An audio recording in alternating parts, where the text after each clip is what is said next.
My experience was divided into two parts, an OBE during surgery and an NDE thereafter.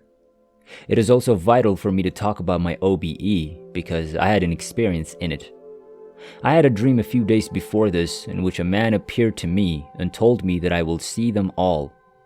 I had no idea what this meant at the time. My OBE. I shall never forget the 15th of March 2011. I had visited the hospital virtually as an emergency the day before, as I had advanced cancer on my left kidney. When I woke up this morning, the 15th, I was nervous, as I'm sure everyone is before a major procedure. But there I was, thinking about this dream again, and I was a little afraid since I didn't know what it meant. In short, I needed to get ready since they were coming to pick me up for surgery. I began to pray in the preparation room, something I hadn't done in a long time, not since my second communion. So, this happened a long time ago. I began to ask for the protection of my guide, my angel, God, and his son, one of my loved ones who had already crossed over. I requested protection for everyone I could think of. As I was suffering from a bad cold and the flu, I gripped a bit of towel provided to me by a nurse. When the nurses were prepping me for surgery, one of them restrained me from moving. He began talking to me in order to soothe me. He inquired about my interests in life.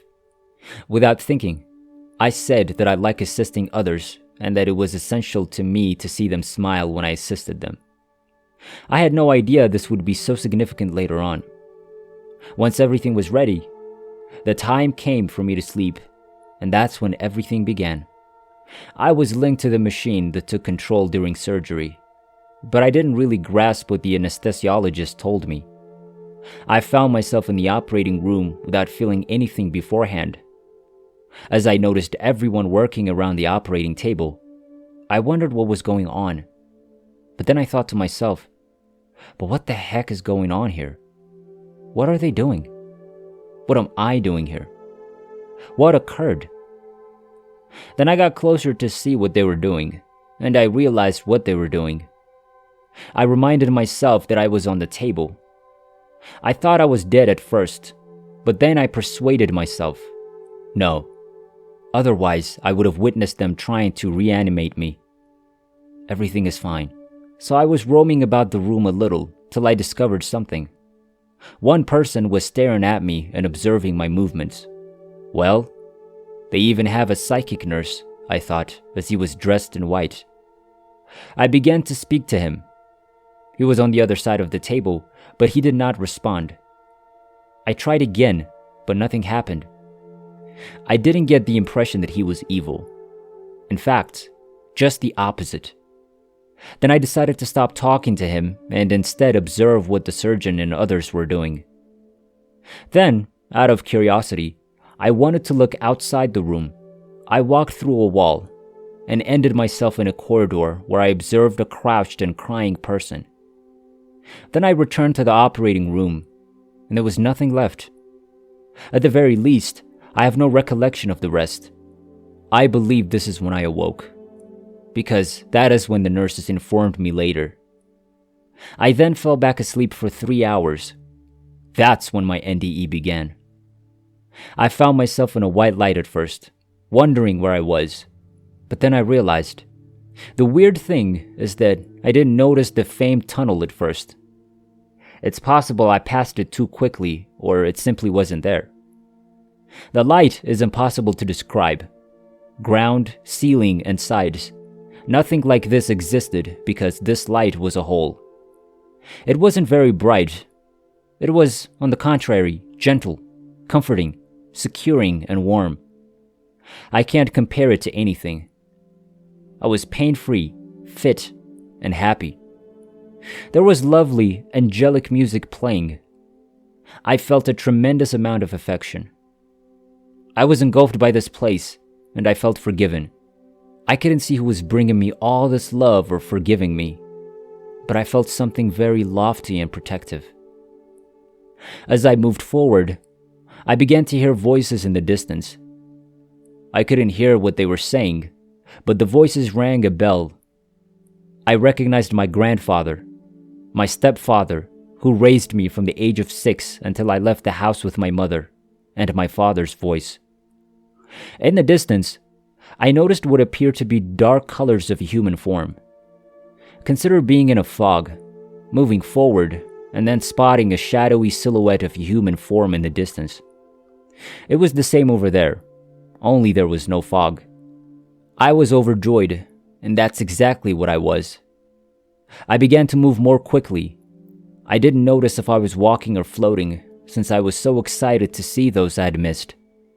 Suddenly, I hear a voice from behind me say, "Come back. You still have a lot of people to help." This caused me to pause and search for a person who could have said that. Then I remembered the nurse and what I had told him earlier. They had to be trying to wake me up. And there I realized what had occurred to me. But what should I do? Then a voice imposed itself on me, with no one in front of me, to ask me what I wanted to do, to continue or return. My relatives in the distance had ceased chatting with each other. Maybe they were wondering what occurred, or maybe they already knew. Maybe they were wondering what I was doing here and who among them would tell me. Then I crouched for a while to consider. Should I continue on my journey and rejoin my loved ones? Or should I return to rejoin my living relatives? I know some people will think I'm foolish. Everyone would return, but I missed my loved ones terribly. I desperately wanted to see them again, but I also didn't want to disappoint my living family. I stepped up and made the decision that my heart told me to make. I returned, but before leaving, I extended my hand to say bye for now to my grandfather, stepfather, and father. I didn't have time to approach them, but I know they're there. I was retracing my steps when I felt sucked in. That's when I discovered the famed tunnel, and I re-entered my body and awoke. The anesthesiologist and nurse were overjoyed that I had finally awoken. In the days that followed, I felt a little disoriented and as if something in me had shifted. I gradually became conscious of what I'd gone through. I remembered that as I was dying, I noticed someone in the distance crouching on the location where I'd been the minute before. I'd given a lot of thought to who this could have been, but the answer was right there. This crouched figure represented my past self, as if to say, well, you're coming back from whence you came, but you'll be different. The former me will be held here. Years have passed since then, and this sign has already made perfect sense. I've observed that I'm a lot more patient, calm, and sensitive to individuals of all ages now than I was previously. I'm now able to find solutions to difficulties that I couldn't previously. I also developed empathy that I had not previously possessed. Before those adjustments, I was a really disagreeable person, very irascible, someone quite different from what I am now. In some ways, the me from before has remained crouching. It took 3 months for me to feel comfortable discussing this. At first, with my mother and sister, because I wanted to reassure them both at the same time, saying that our deceased family members are all over there and are fine, and we don't need to worry about them. I was relieved to tell them about my experience since they believed me, despite my fears. Things have changed in the 3.5 years since then, beginning with my employment. I used to be a skilled metal worker, but due to health issues, I am no longer able to practice. But I couldn't see myself doing it any longer. There was no longer any passion. Therefore, I gradually reverted to becoming a monitor or educator, a helping profession that is more similar to what I am now. I also lost a lot of friends as a result of my adjustments. I didn't completely comprehend, but I later discovered others who'd never met me before. It's like that in real life.